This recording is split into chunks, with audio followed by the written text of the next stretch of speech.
Hello, and welcome to Book of the Mouse Club, Episode 2, Thursday, June 14th, 2018. Morning, monsieur. Where are you off to? The bookshop. I just finished the most wonderful story about a beanstalk and an ogre and... That's nice. Marie! The baguettes! Hurry up! I'm sorry, but how can one possibly pay attention to a book with no pictures in it? My dear child, there are a great many good books in this world without pictures. I almost bounced clear out of the book. Some bouncing, huh? Come home or make thyself known. J. Thaddeus Turtle, Esquire. Have you never met him? You will find his story in this delightful little book, The Wind and the Willows. I've come to return the book I borrowed. Finished already? Oh, I couldn't put it down. Have you got anything new?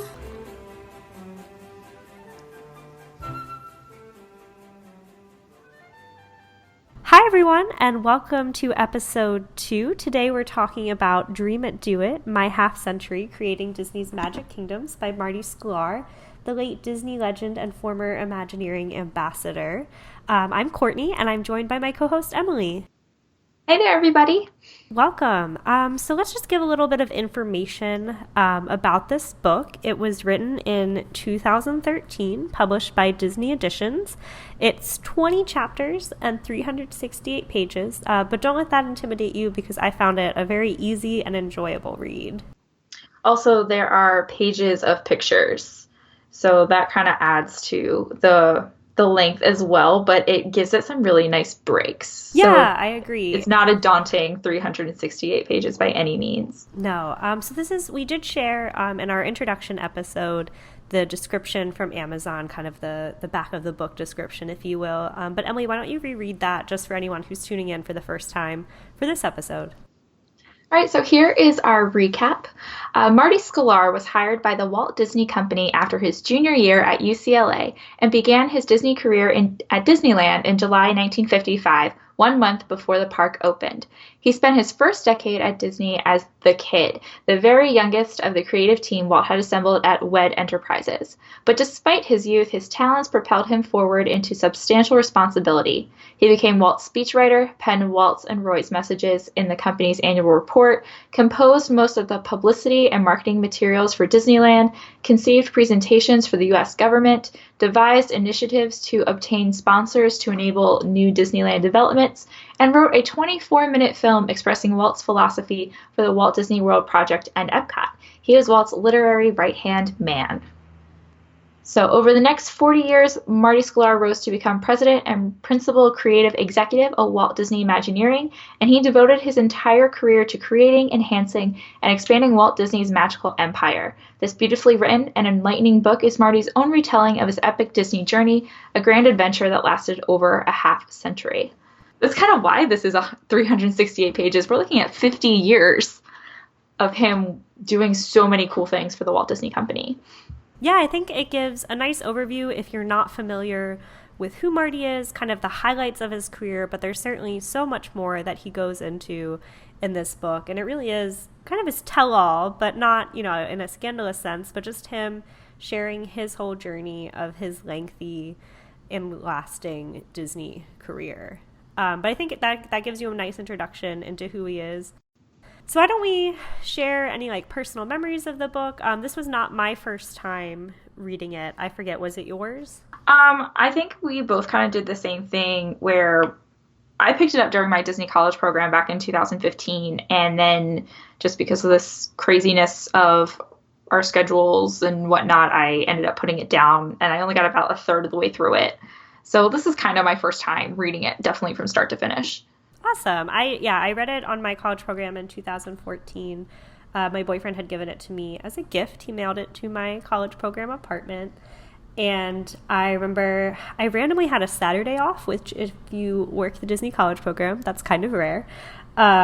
But nobody else had a Saturday off because they were all working. So I was like, what am I going to do with myself? So I took the college program bus actually over to Disney's Caribbean Beach Resort, and they have these nice hammocks right on the beach. And it was a beautiful October day, and I remember reading most of the book, just relaxing in that hammock, taking it all in, and then finishing it back in my apartment. So it was nice to hear about someone with a long Disney career as I was looking forward to starting my own. I think you had actually recommended this book to me when I was on my program, because I was finding so many books in the stores that I liked. One of the first books I bought, actually you also recommended this one, I think you gave it to me for Christmas, was the Walt Disney World War II series, and I was so in love with it, and I asked you, what other books can I read? And you're like, have you read Marty Skylar's Dream It, Do It? And I was like, no, I didn't know he wrote a book. So that's how I got that, and I read mine in the break room in between sets and before bed and all of that. And it was great to read about it while being in the park at the same time.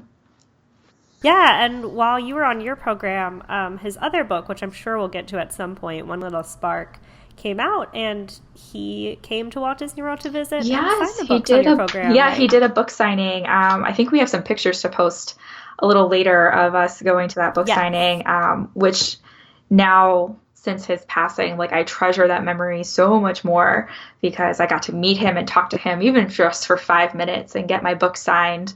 And that was really cool. I remember, I think I had off that day, or I was working an evening shift, and I was at the very end of the line. Like, I got in line and they closed it, like 3 people behind me. It's like a character meet and greet. They're like, oh no, you can't meet like, Mickey Mouse. I think I definitely waited over an hour to meet Marty, but it was completely worth it. So kind. It was a really cool memory. Where was it? It was in the Art of Disney store in Disney Springs.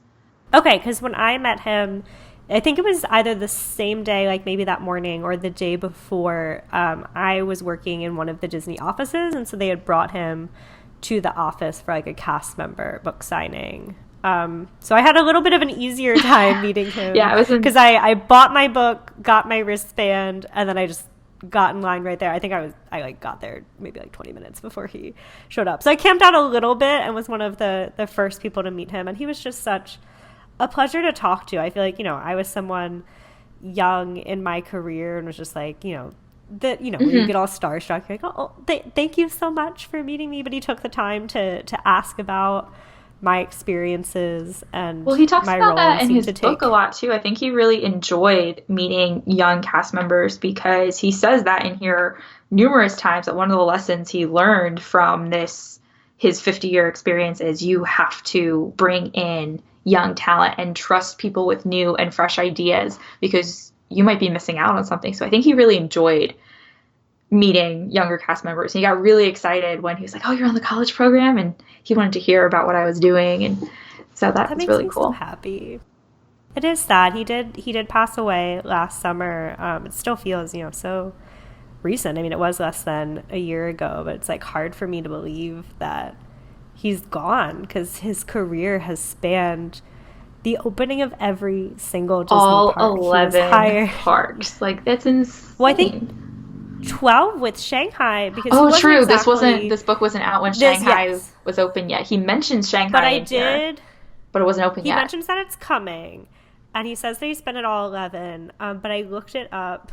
And I was like, did he make it to Shanghai? Even though he had because he retired in 2009.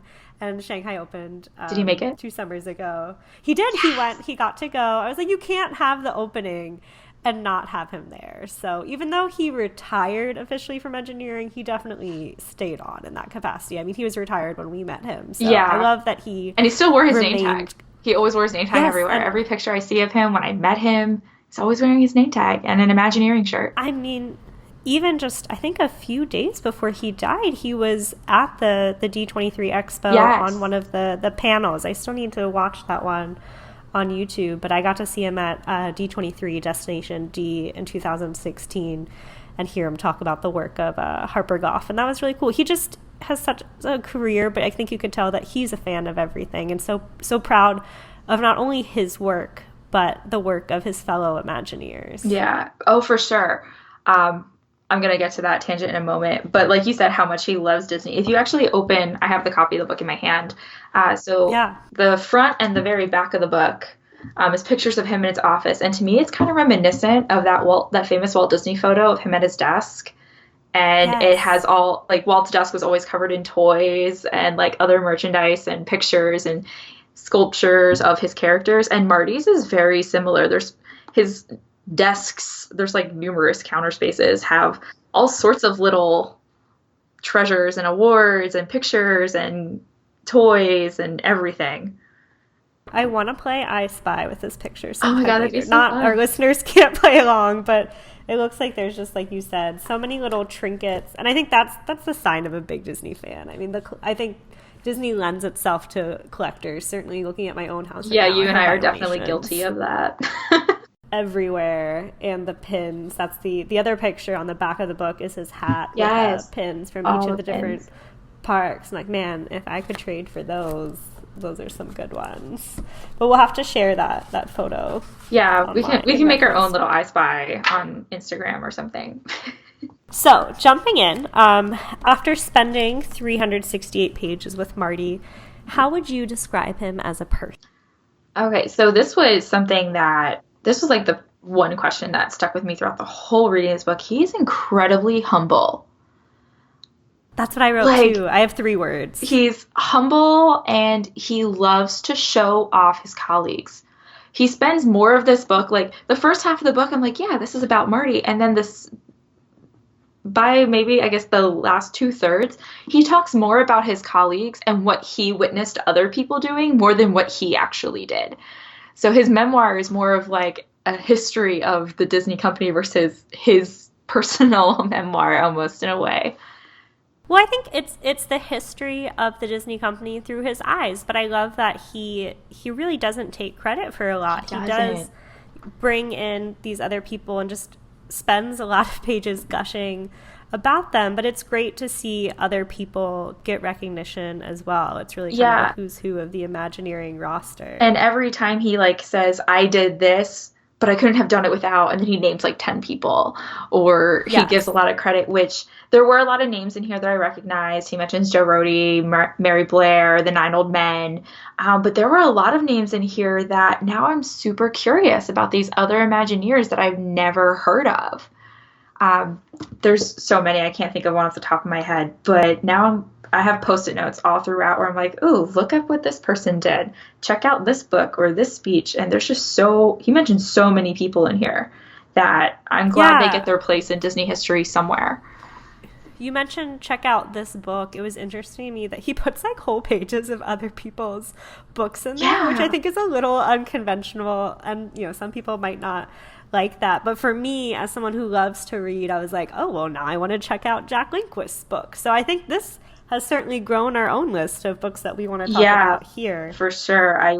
We'll have to look through again and pull out all the books that he mentions. The other words that I wrote down were down to earth, because I feel like this reads as though like a friend or your grandpa is just very sharing conversational. his stories with you. Yes, like he's just like, oh, and this is the time. Like I feel like he probably, wrote it all down, stream of conscious. I think he speaks to that a little in his own introduction about how his editor helped him pare it down even more. But the other word that I wrote down was charming. I really liked that at the beginning when he's talking about writing it. He says that he wrote it longhand and then he gave it to his daughter to type it for him. And I thought that was the cutest thing. I was like, oh, he just wrote the whole thing out, like a whole 300-page manuscript. And I really think that speaks to him in his time, though, like, because he joined the Disney company a month before Disneyland opened, and he is with the company and witnessing all this change up until 2017, that the fact that he still wrote it longhand, like sometimes you still see those glimmers of he's definitely a 1950s Disney OG. Yes, for sure. He's definitely someone that you would want to sit down and just listen to for hours. Like I kind of wish he did an audiobook of this and it was him reading it. Oh, that would have been so good. Like how cool would that be to like hear these in his head? And that's a way for listeners you need to approach this book, is to think about it as a conversation. because I was talking to Courtney before we started recording that as a history teacher, sometimes I struggle not to think chronologically. And he jumps around in this a lot more thematically than in a chronology. So it definitely helps to digest this book thinking about it as having someone next to you just telling you stories. Yeah, because it's like at one point, Walt's alive, and then Walt's dead, and then Walt's alive again. It does jump around. You have to ground yourself a little, I think, as each new chapter starts. Yeah, think of it as a new day sitting down with Marty again, and he starts a new story. Yeah, I like that. So speaking of Walt's alive, Walt's dead, why do you think he starts his book talking about Walt's death? So why do you think he started there? So I have two thoughts on this. One is that I really feel like that moment for him was such a crossroads for him in his career. Up until Walt's death, he came in to write the Disneyland news articles for the park as like a junior in college, and then stayed on with the company and really became Walt's ghostwriter, writing things for his scripts, his different television appearances, the annual reports from the company. Like, he was Walt's wordsmith.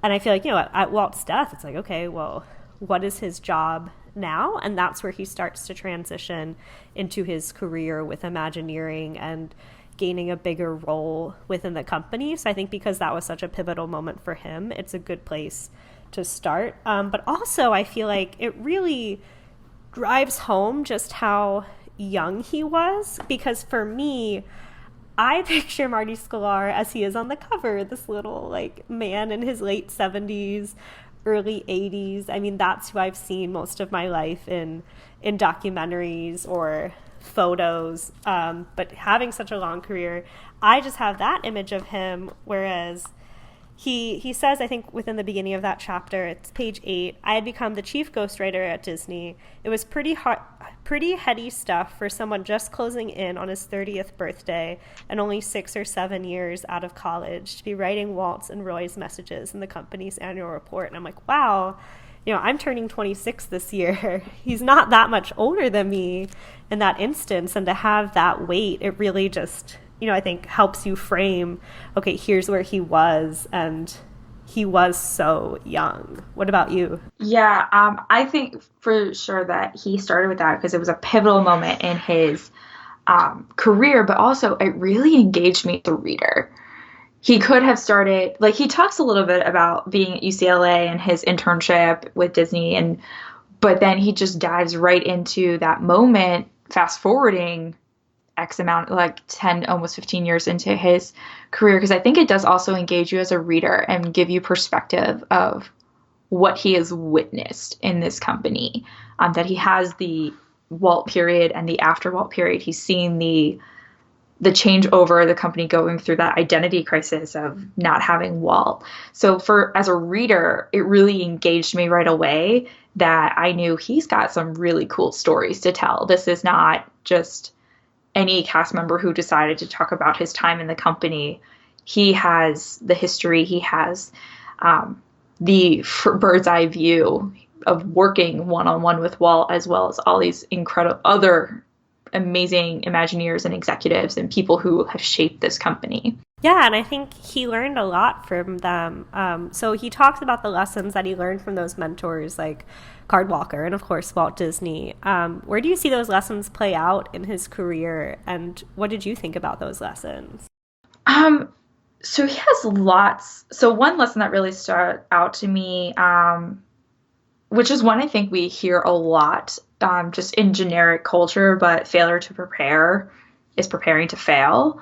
And he talks about that first time that he really dropped the ball on a speech writing and it didn't go over very well. And he talks about, that he rested on his laurels a little bit because he had some successful speeches like the Epcot writing, and his annual reports always got praise, and his Disneyland newspapers always did well, that he didn't prepare for one of these things and he dropped the ball. And it made him realize that even in such a successful company, you got to bring your A game every day and you have to prepare. And you see that when he talks about preparing to open all of those parks around the world, or writing new scripts, like when he was working with the 64 World's Fair, he talks about pitching to the Ford company the story. It eventually becomes the people mover, but it's like these cars that Ford was like showing off all their new models and people could ride them, but it was like on a track, which is really cool. But Ford just kept rejecting one after the other, and they had just that persistence of, even though they planned, it might not always go well. So you just keep working at it. You don't give up on it, but you also go in with your A game no matter what. And they said they prepared for that presentation to the Ford CEO for like months. And they had to do it all over again after they rejected the first idea. But I see him with that persistence, and that you have to plan. You have to think it through. You have to work together. You can't just rest on your laurels. They didn't walk in there and say, well, we're the Disney company, Ford. Why not sign with us? They knew they still had to persuade that just because they're Disney doesn't mean everything's going to get handed to them. Yeah, absolutely. And I feel like him kind of being the voice of Walt, he had to adapt Walt's voice, if that makes sense. Yeah. You know, like really study who Walt was as a person. I feel like there's one thing that's certainly true about Walt, and that's that he was an optimist. And I see that carry throughout Marty's career and just the way that he frames things. And one of my favorite lessons that he shared, it's very early on in the book, he says, there are two ways to look at a blank sheet of paper, Yeah. I told the creative team. It can be the most frightening thing in the world because you have to make the first mark on it, or it can be the greatest opportunity in the world because you get to make the first mark. You can let your imagination fly in any directions and create whole new worlds. And I just love that quote for so many reasons. You know, I think it speaks to the optimization, and as you said, that perseverance, like, okay, I'm at this crossroads, I'm faced with something. Are you going to take it head on, or are you going to let it intimidate you? And I love his enthusiasm, and that he shared that as a leader within Imagineering, and something that he imparted. And that's a theme throughout this book. I think I was later just going to on, say that he comes back to that in numerous chapters, and that's how he also closes the book. I love that he gives you a blank piece of paper. Yes, he does. I don't want to write in my book, Me but neither. I'm like, but he gave me this paper. Yeah, it's at the end. It's on page 149. There's someone drew a sketch for him of him saying that, quote, life is like a blank piece of paper. You know what? You never know what it could be till you put something on it. It's him talking to. Yes, it looks like Forrest Gump. Yes, it's like it's a very Forrest Gump scene. Like a box of chocolate. Yeah, and then on the back he says, go ahead. Here's a blank piece of paper, put something on it right before chapter 19, and you're kind of like, he's right, it is scary being told we need to do it. Paper. We need to put something on the paper at some point. But I'm like, I don't like to write in my book. There's a challenge but I will to take my each own other. sheet We're of going to put paper. something in the book. I'll do it. For Marty. Do it for Marty. Do it for him.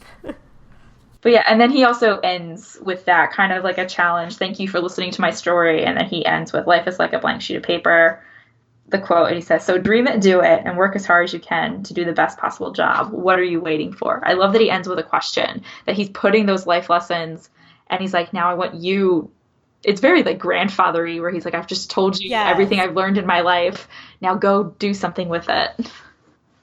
I feel like I want to read this every day before I go to work and just be like, what are you waiting for? Go out there, do your job. Yeah, it's a very uplifting ending, or the whole book is, because it's just a lot of those stories of, we tried this and it failed. Epcot proved all these crazy things with sinkholes and working with governments, but then it came out on top. So it's definitely a huge book of perseverance, and definitely that Walt Disney, if you can dream it, you can do it. Which is... No, but it's not Walt Disney. Oh, that's right. That's what I loved about this book. So things, I'm kind of jumping ahead a little bit, but things that surprised me was how little I knew about Marty. Because, like, I felt like when I finished this book, like, I know who Marty is. He's an Imagineer. He's done all these cool things. I knew he's been at all 11, now we know 12 parks. But reading this and knowing the things that he wrote for Walt, like, so many things we attribute to Walt's wisdom were all Marty. I did find it interesting, though, that, okay, so the book is called Dream It, Do It, and that is the quote that's, like, always falsely attributed to Walt Disney. It is from Horizons. It is the song. But he doesn't address that. I'm like, that is the title of your book, and you own up to I don't think he wrote that. I believe that was someone else because they wrote the song for the attraction. But I'm like, you own up to writing other quotes. True. I thought it was interesting that quote is the title of his book, or at least the inspiration, but he doesn't touch on it at all. True.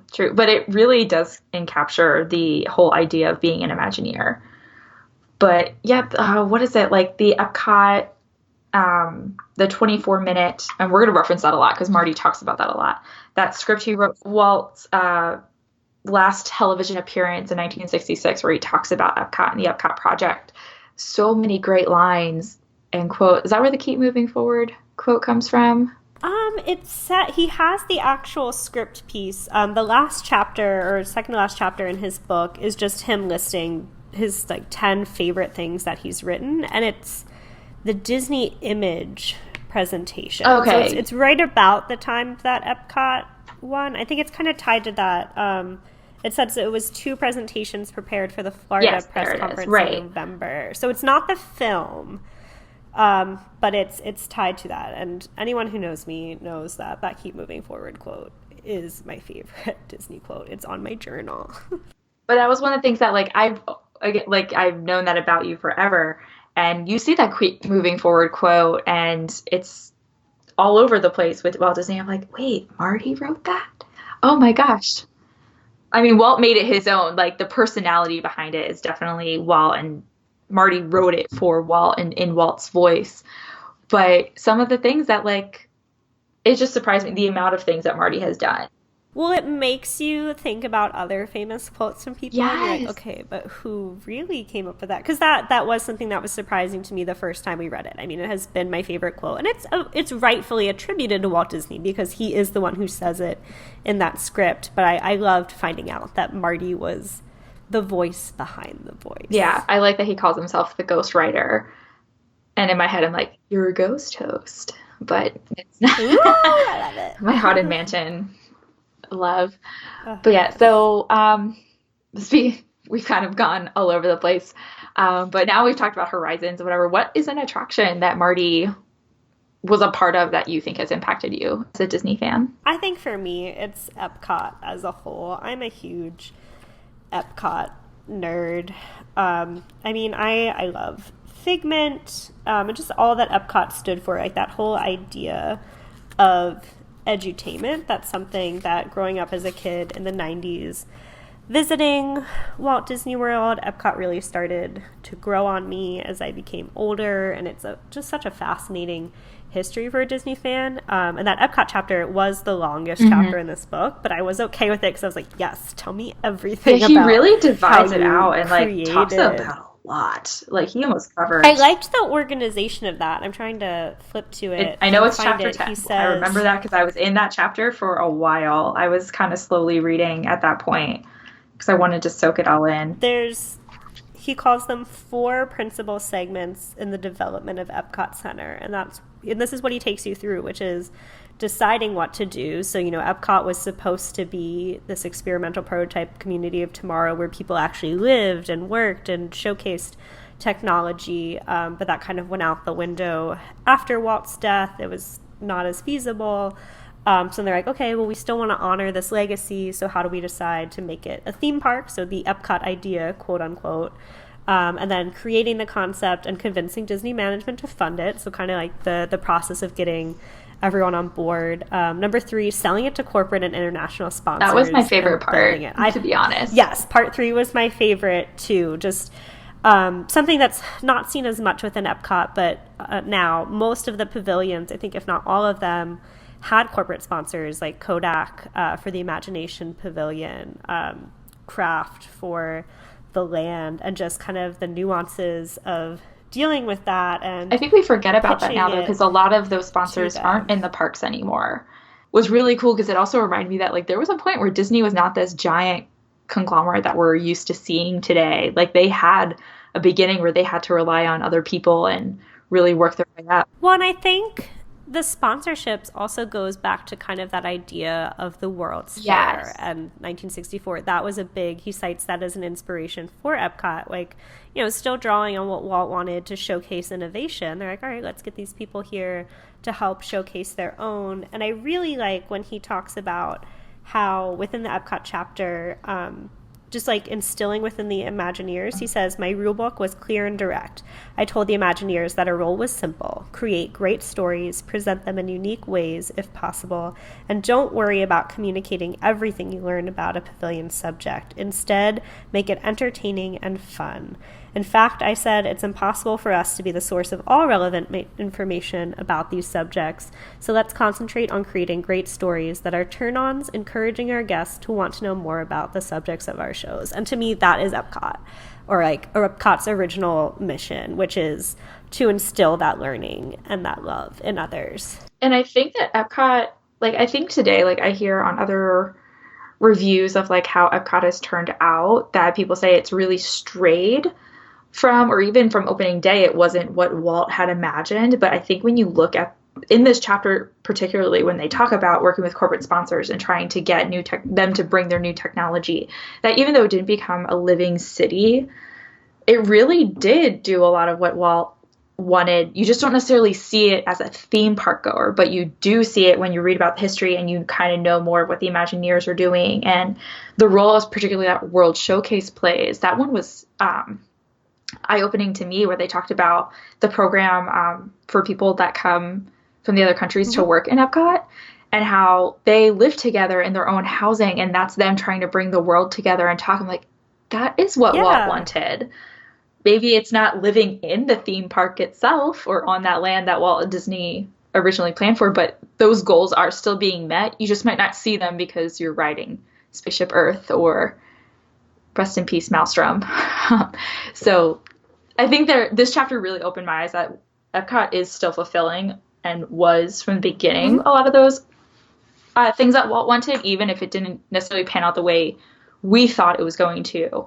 Well, and just how they approached that as a country, or sorry, how they approached that as a company was great to read. Was there anything that impacted you as well as a Disney fan that he had touched, or were you Epcot as well? I really loved his work in the 1964 World's Fair. I think that was my favorite chapter to be reading. That was pretty early on, because that was in the early 60s. I'm trying to think of what chapter that was. Was that chapter 6? Just do something people will like? I think so. The chapter names sometimes don't really relate to that's true. what they are. They're great quotes, and they're really enticing. Oh, wait. Oh, you're right. They are. They are all quotes, pretty much, and that kind of brings you into the story. That was a unique structure, but right now it's hard when you're trying to find the one that you actually I know, right? want. The pressure's on. But yeah, so the chapter where he talks about the 1964 World's Fair and the storytelling, and to me, those are just quintessential Disney, seeing what became the People Mover. I love Carousel of Progress. You'll hear this, listeners, from me a lot. I'm a history teacher, so like Carousel of Progress is just like, I love it, because I love seeing that transition over time and thinking about a whole generation of people, especially the people that Walt was trying to target at the 64 World's Fair. Those were people who had parents and themselves and grandparents that went from having no electricity to imagining this new futuristic 1960s and 70s. So I just love all those stories that they told. And with Small World, I still have never seen Great Moments with Mr. Lincoln, and I know. Well, you haven't been to Disneyland, right? I haven't been to Disneyland. We'll I was supposed to go last summer, and plans fell through, so I'm sad. But that's one of my top things I need to do on my Disney list is go see Moments of Mr. Lincoln. But I love that those are still there, and I love reading about his involvement with the storytelling. And even though he worked mostly on the Ford Pavilion, he still touched in lots of different places and helping Walt review what other Richard Sherman and Dick Sherman put together for the song, and they're like, did it fit with the story? And so hearing that whole chapter of putting those together and knowing that those attractions still exist, I just love that. Yeah, I have a fun little story. I mean, it's not that long, but the Carousel of Progress was from the 1964 World's Fair, and now it is still, it's at Walt Disney World. It had gone from Disneyland to Disney World. And I think the D23 Destination D on my college program, I didn't get to attend that one, but it was in 2014, and it was celebrating the 50th anniversary of the 1964 World's Fair.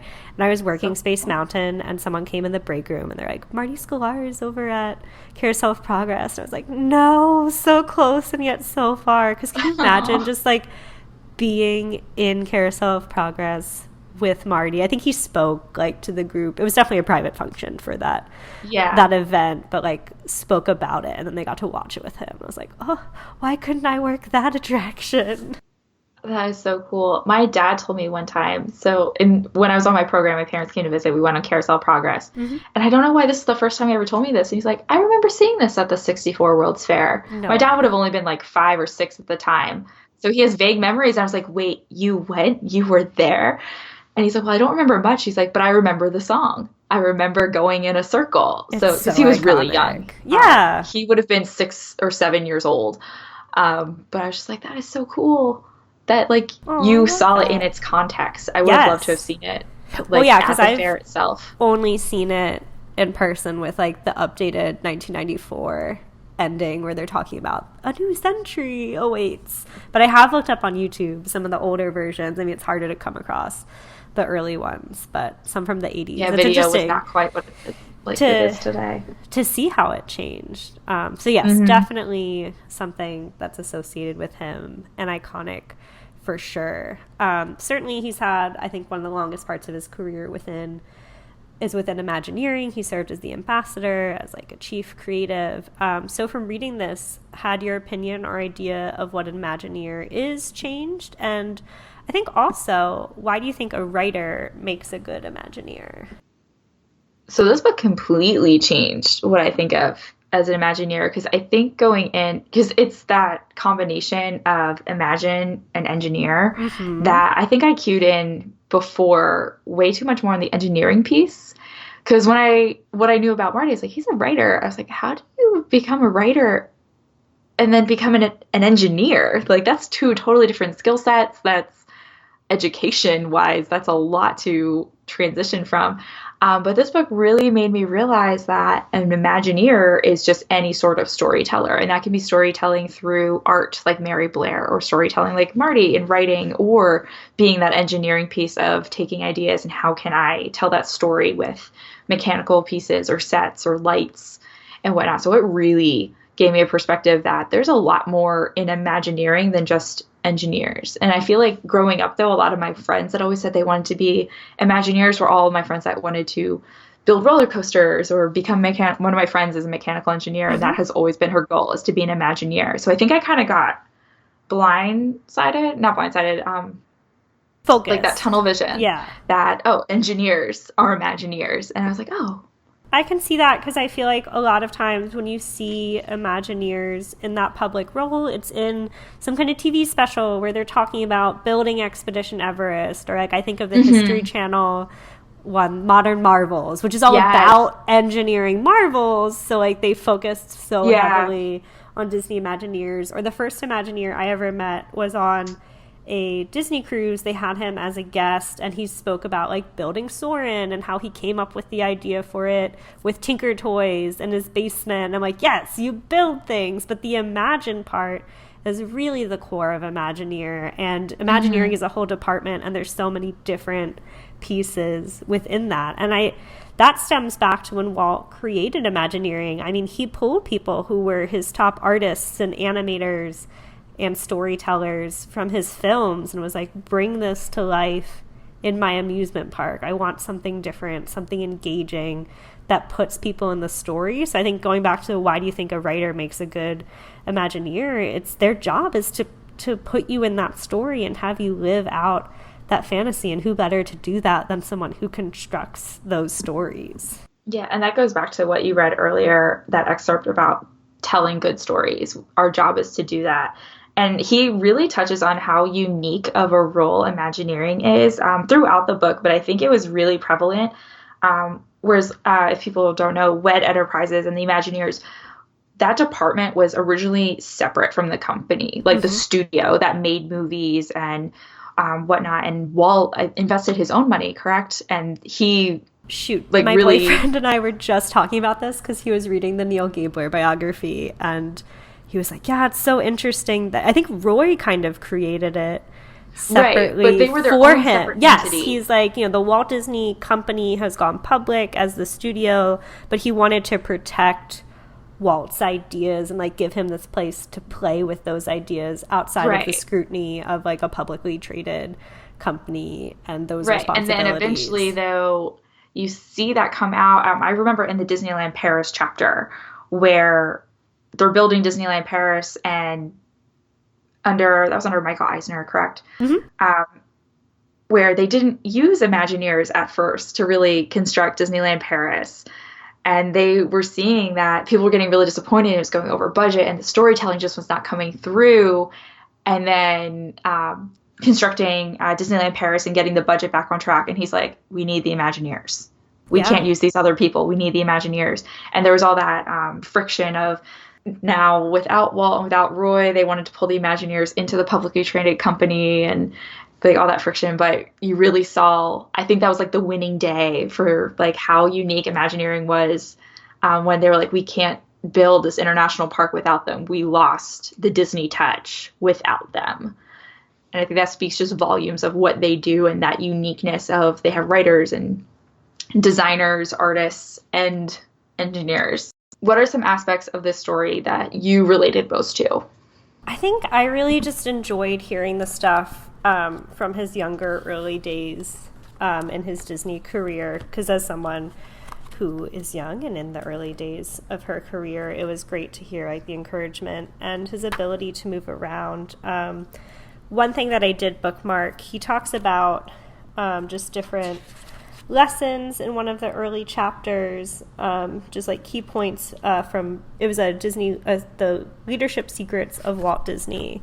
The one that he shared was Walt's lesson was that you don't pigeonhole anybody. You never know what a talented person can do if you never give them a chance. And that really, I feel like, relates to my own experience, having made a complete career change within the company, being someone who has a writing background and now working with statistics and data, and I won't being given that chance to take my talent and speak to a new skill set. I found that encouraging, and I was like, that's cool. That's what he got to do in a way, just transition to all these different ways within the career. I loved that chapter, which you and I said we weren't going to talk about it too much, but he has a chapter called Mickey's 10 Commandments. But he talks about them a lot in his book, One Little Spark. So we kind of want to save our discussion about that for a later episode. But he does give... Yeah, I feel like each of the chapters in One Little Spark is the 10 Commandments. So we don't want to touch on them too much. But he has a lot more than just 10 in here. So he has the initial 10 Commandments, and then he has Mickey's 10 more commandments. So he goes from like an Imagineering side to leadership to followership. I think that was really important. Not quite my answer to this question, but that it's not enough, like, we want great leaders, but it is important to also support other people, and you need followers. Leaders, not everyone's a leader at every given moment. You have to also be supportive and play by the rules and speak up, ask questions. But one thing that one thing that really sticks out, because I'm sure there's lots of stories we could both tell. I underlined this quote. This is on page 39. It's in one of the early chapters. I'm not Walt Disney anymore, chapter 5. Those youth. Oh, this is going back to that prepare to fail. Actually, he said, it's okay to make youthful mistakes, but you gotta come back from it. He says, here's one rule. No one's expected to have all the answers. If you are asked a question and do not know the answer, just say, I don't know, but I'll find out. And when you do, never fail to pass along the correct information. This hits me in a couple different ways. And actually I remember this specifically from traditions, going through traditions where they tell us all the time, talking to guests, it's okay to say, I don't know, but you immediately follow up with, but I will find out and let you know. Because we don't want to be lying to guests in the park, or we don't want to be putting up that false persona, because it hurts you hard. And that was that lesson Marty was talking about when I said, if you don't, failure to prepare is prepared to fail. So that story is Walt asked him a question and Marty gave him a fake answer just to get through it, and it came back and did not come around nicely, but Walt gave him this advice. But that's stuck with me since traditions, because I say that to my students all the time. I'm against that persona that teachers are these all-knowing beings. I'm a facilitator of learning. I don't know everything, and I tell that to my students all the time up front. I'm like, I don't know everything, but we will find out together, and we will figure it out. And we write questions on the board that I didn't know the answers to, and we challenge each other to go find the answers. So thank you, Disney. I brought that into my classroom. And you see that throughout the book where they face those challenges where they're like, I don't know yet, but we'll work on it. To different corporate sponsors where they're like, they have these great big ideas, like having the giant, the largest fish tank in the world at the time. Did that record get beat by now? Maybe. Oh, I'd have to look. But I remember that when they were talking about should be chlorine filtration or another type, and they're like, well, how would that work? And they were like, we don't know. We have to experiment and find out. So you see like the stories throughout the book, and that kind of stuck with me because that's also kind of like what life is. You don't know everything, and you kind of have to be like, pause. Yeah. I got to find out, and I'll get back to you. So I relate to that a lot, especially I think we both can as young professionals, and that, millennial #adulting world where we're learning lots of things. So I also wanted to follow up with, Marty wrote 2 books within his lifetime, but if you could have had Marty write another book, what would you want it to be about? Like, was there anything you wanted to know more about or that he didn't really touch on? Oh my gosh. He tells so many vignettes that you feel like you got a little bit of everything, but then you always want to know more. And I kind of laughed out loud a couple times. I really enjoyed his chapter about the opening day of Disneyland. Especially about seeing, there was that one story where he told about, I think, someone being dressed up as a cowboy when he was in the wrong place, and Walt called him out, and he was with Walt, and this cast member looked so scared that he was out of place, like he was going towards Liberty Square, or not New Orleans Square, but he was in like full cowboy getup.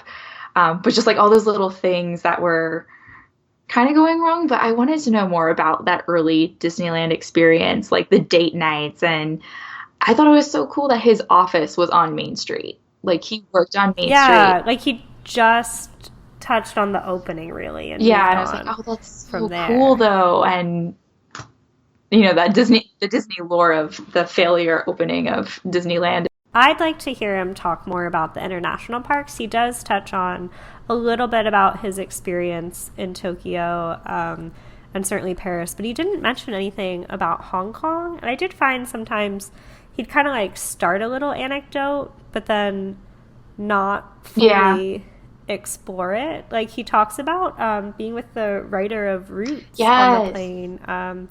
Alex, but it's like a little blurb, and I thought there was going to be more.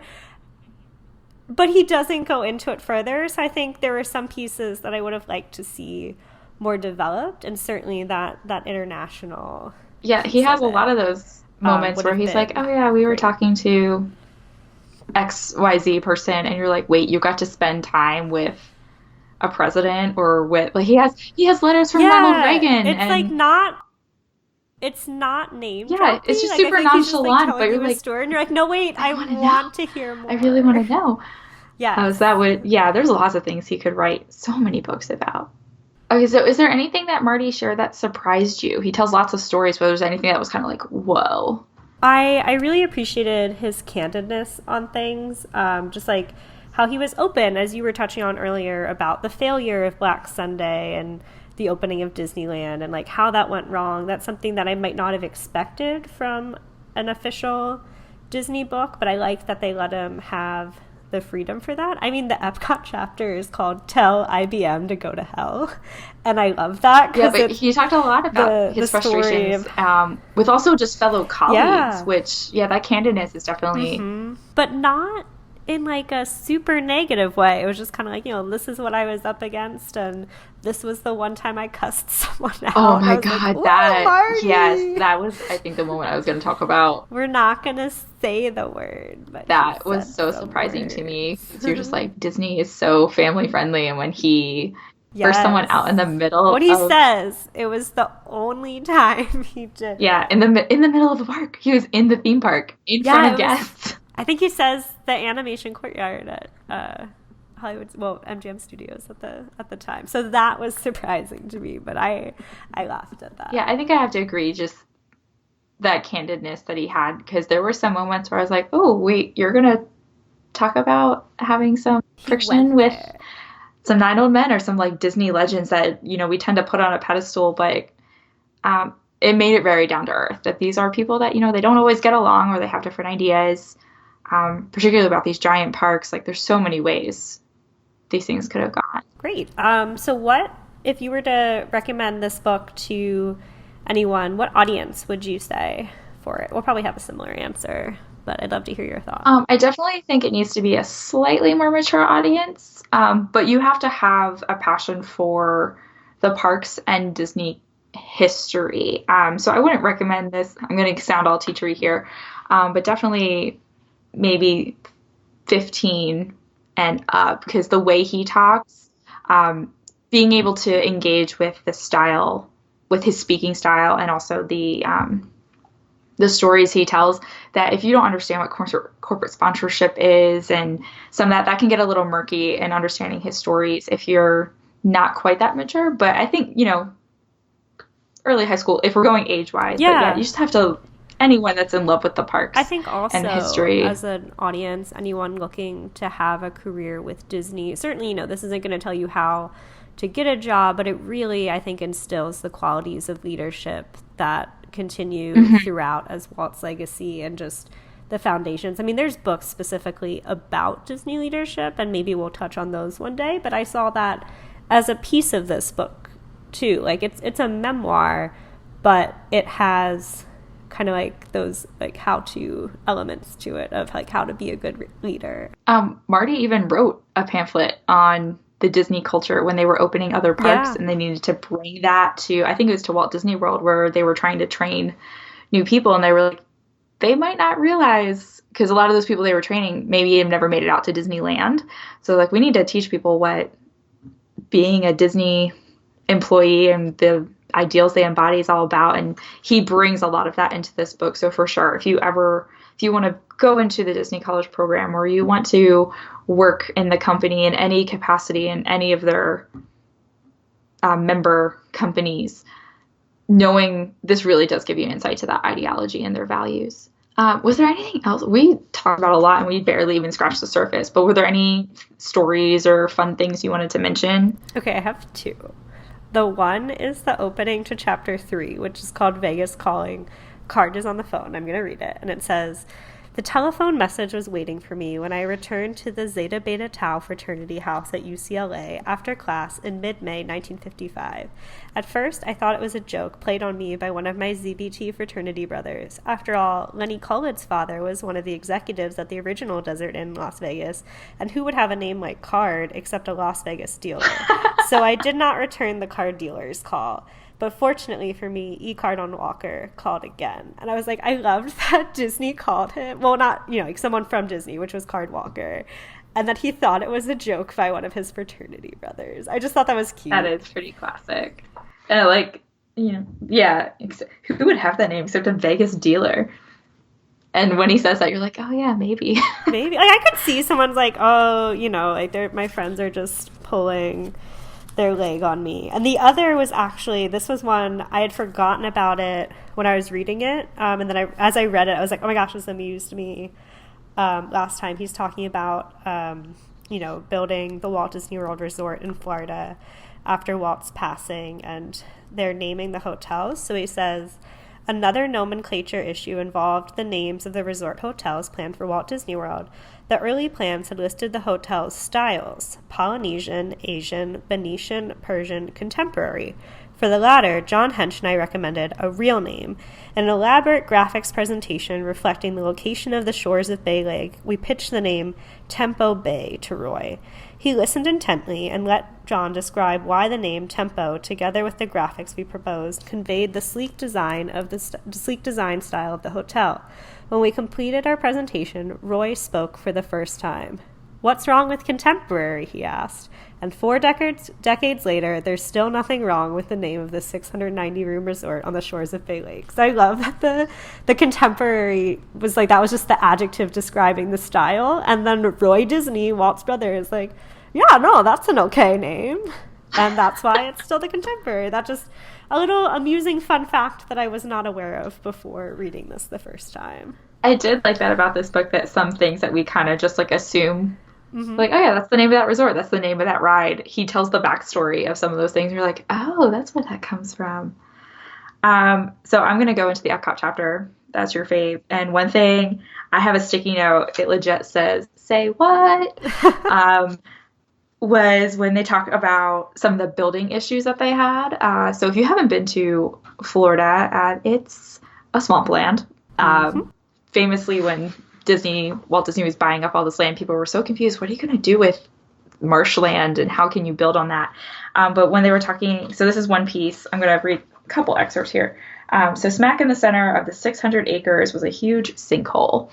So they're building Epcot, and what is it? The most logical thing to do with the largest sinkhole of all was to dig it deeper and make it into a lagoon in which the World Showcase pavilions would be situated. And I was like, wait a minute. So the lagoon that is like a staple and a centerpiece of World Showcase, that's where Illuminations happens, and it's so scenic and beautiful. It's one of my favorite places to watch the sunset, is over the water looking over the pavilions. Like, that was a building issue that they were like, you know what, just make it deeper, just turn it into a lake. Just put a lake and put some hotels around it and connect it to Hollywood Studios. Yeah, I was just like, wait, but it's so iconic and it's so cool now. I was like, it's a giant sinkhole, and I'm like, I will never look at World Showcase the same again.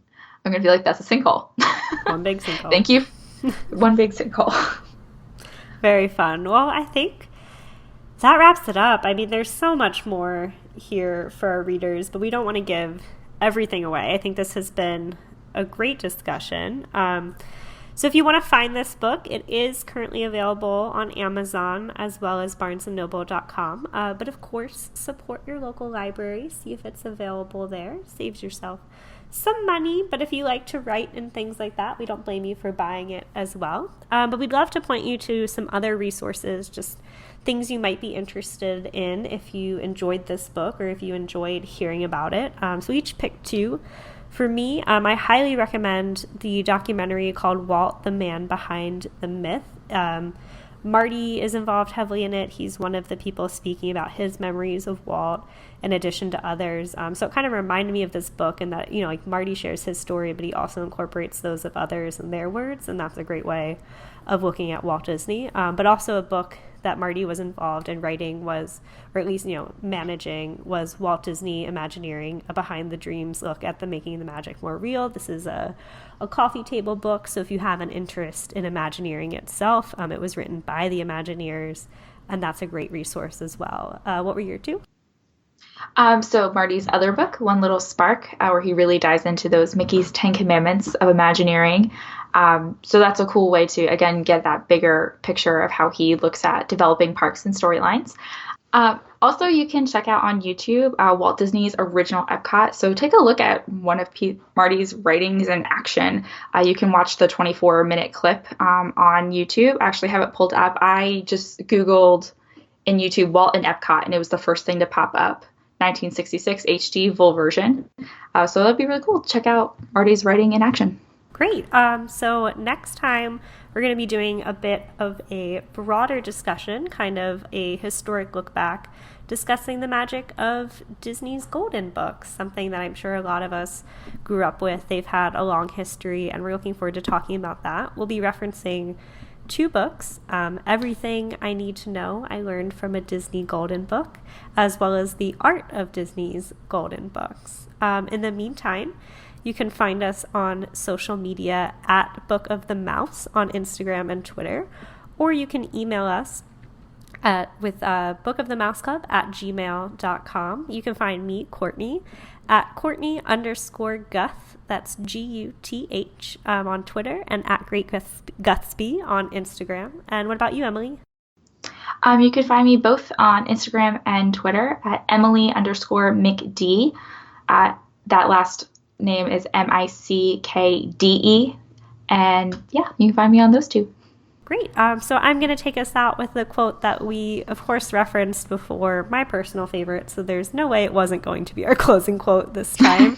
We're going to close out each episode, I think, with something a little relevant. So today's is, of course, the Keep Moving Forward one. And that from his script is, "But there's really no secret about our approach. We keep moving forward, opening up new doors and doing new things because we're curious, and curiosity keeps leading us down new paths. So we're excited to see what paths we go down together with you guys on this journey." Thanks, guys. See you next time. Yep. Bye.